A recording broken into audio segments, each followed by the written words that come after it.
ಮಾಮೂಲಿ ಕಾಳುಗಳ ಐಟಮ್ ಇದ್ರೆ ಕಾಳುಗಳ ಐಟಮ್ ಐಸ್ ಕ್ರೀಮ್ಸ್ ಚಾಕ್ಲೇಟ್ಸ್ ಏನಿದ್ರೆ ಬೇರೆ ಮಡಿಕೊಳ್ಳಿ. ಇಲ್ಲಿ ಟ್ರೇ ತೆಗೆದ್ರೆ ಟ್ರೇ ಬರುತ್ತೆ ಆಚೆ ಕಡೆ ನೀರು ಹಾಕಿದ್ರೆ ಐಸ್ ಕ್ಯೂಬ್ಸ್ ಆಗುತ್ತೆ. ಮತ್ತೆ ಅದು ಬರುತ್ತೆ ಐಸ್ ಕ್ಯೂಬ್ಸ್ ಹಾಕಿದ್ರೆ ಜಸ್ಟ್ ರೊಟೇಟ್ ಮಾಡಿದ್ರೆ ಸಾಕು ಕೆಳಗಡೆ ಒಂದು ಬಿಡುತ್ತೆ ಬೇಕಂದ್ರೆ ಯೂಸ್ ಮಾಡ್ಬೋದು. ಸ್ಟೋರೇಜ್ ಏನಾದ್ರು ಜಾಸ್ತಿ ಆಗುತ್ತೆ ಕಾಳುಗಳ ಐಟಮ್ ಜಾಗ ಸಾಕಾಗ್ತಿಲ್ಲ ಅಂದರೆ ಎದ್ದು ಆಚೆ ಕಡೆ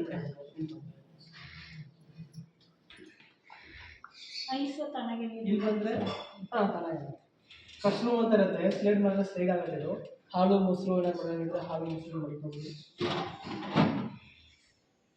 ಇಲ್ಲಿ ಈಸಿ ಸ್ಲೇಡ್ ಅಂತ ಇರುತ್ತೆ ಎಲ್ಲ ಆಚೆ ಕಡೆ ಬರುತ್ತೆ. Food item 3 food item use ಮಾಡಿ ಏನು ತೊಂದರೆ ಇಲ್ಲ. ಫುಡ್ ಐಟಮ್ ಮಾಡಿಸ್ಬೋದು. ಇದರಲ್ಲಿ ಬಂದ್ಬಿಟ್ಟು ಬಿಸಿ ಇರೋದನ್ನ ಮಡಗಬಾರ್ದು. ಇದು ಬರುತ್ತೆ ಆಚೆ ಕಡೆ ಬಿಸಿ ಇರೋದನ್ನ ಮಡಗಬಾರ್ದು ಜಾಸ್ತಿ ಜಾಸ್ತಿ ಬಿಸಿ. ಇಲ್ಲಿ ಮಾಮೂಲಿ ಸೊಪ್ಪುಗಳ ಐಟಮ್ ಮಾಡಿದ್ರೆ ಸೊಪ್ಪು ವೆಜಿಟೇಬಲ್ ಬಾಕ್ಸ್ ಇರುತ್ತೆ. ವೆಜಿಟೇಬಲ್ ಫ್ರೂಟ್ಸ್ ಎಲ್ಲ ಮಾಡಿದ್ರೆ ವೆಜಿಟೇಬಲ್ ಫ್ರೂಟ್ಸ್ ಎಲ್ಲ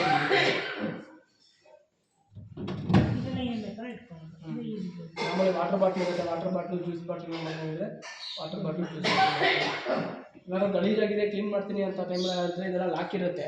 ಜಸ್ಟ್ ಪ್ರೆಸ್ ಮಾಡ್ಬಿಟ್ಟು ಆಚೆ ಕಡೆ ಬರುತ್ತೆ ಥರ ತಗೋಬೋದು. ಇದನ್ನು ಹೆಚ್ಚಿ ಆಚೆ ಕಡೆ ನೀರಲ್ಲಿ ವಾಶ್ ಮಾಡ್ಬೋದು. ಇಲ್ಲಿ ಒಳಗಡೆ ಏನಾದ್ರು ಕ್ಲೀನ್ ಮಾಡ್ತೀನಿ ಅಂದರೆ ಅಡುಗೆ ಸೋಡಾ ಮತ್ತು ಲೆಮನ್ ಹಾಕ್ಬಿಟ್ಟು ಸ್ವಲ್ಪ ಉಜ್ಬಿಟ್ಟು ಡ್ರೈ ಬಟ್ಟೆ ಇಲ್ಲಾಂದರೆ ಸ್ವಲ್ಪ ಒದ್ದೆ ಮಾಡಿಕೊಂಡು ಸಿಟ್ಕೋಬೇಕಾಗತ್ತೆ ಅಷ್ಟೇ. ನೀರು ಹಾಕಕ್ಕೆ ಹೋಗ್ಬಾರ್ದು ಮಿಷಿನಲ್ಲಿ. ನೀರು ಹಾಕ್ಬಾರ್ದಾ? ಹಾಂ ನೀರು ಲೆಮನ್ ಮತ್ತು ಅಡುಗೆ ಸೋಡಾ. ಹಾಂ